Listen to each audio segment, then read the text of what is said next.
നടി എന്നുള്ള നിലയിൽ ആ കുട്ടിയോടൊപ്പം ഒക്കെയാണ് ഞങ്ങൾ എന്ന് പറയുമ്പോഴും ഒരു നീതി എല്ലാവർക്കും കിട്ടും. ഇപ്പോ ശ്രീ ദിലീപിനെ സംബന്ധിച്ചിടത്തോളം അദ്ദേഹത്തിന് നീതി ലഭ്യമായി എന്നുള്ളതാണ് എനിക്ക് പറയാനുള്ള ഒരു വ്യക്തിപരമായിട്ടുള്ള അഭിപ്രായം. അദ്ദേഹം ഒരു കലാകാരൻ എന്നുള്ള നിലയിൽ മാത്രമല്ല, അദ്ദേഹവുമായി നേരിട്ട് ബന്ധമുണ്ടായിരുന്ന ഒരു വ്യക്തി കൂടിയാണ് ഞാൻ. തീർച്ചയായിട്ടും ദിലീപിനെ സംബന്ധിച്ചിടത്തോളം അദ്ദേഹത്തിന് ഒരു നീതി ലഭ്യമായി. കോടതി, അത് ബഹുമാനപ്പെട്ട കോടതി തന്നെയാണ്.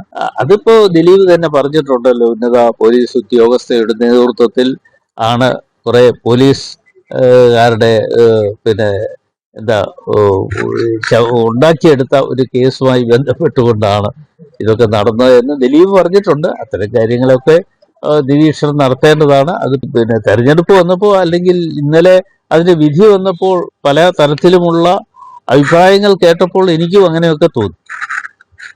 സർക്കാർ അപ്പീൽ പോകുന്നു. സർക്കാർ അല്ലെങ്കിലും അപ്പീൽ പോകുമല്ലോ. സർക്കാരിന് വേറെ ഒരു ജോലിയില്ലല്ലോ. ഏത് കിട്ടിയാലും ഏതൊക്കെ തരത്തിലും ആരെ ഉപദ്രവിക്കാൻ കഴിയും എന്ന് നോക്കിക്കാണുന്ന ഒരു സർക്കാരാണ് ഇവിടെ ഉള്ളത്. അപ്പൊ ആ സർക്കാരിനെ സംബന്ധിച്ചിടത്തോളം എന്ത് കേസുകളും കെട്ടിച്ചമച്ചുണ്ടാക്കാൻ തയ്യാറായി നിൽക്കുന്ന ഗവൺമെന്റാണ് ഇവിടെ ഉള്ളത്.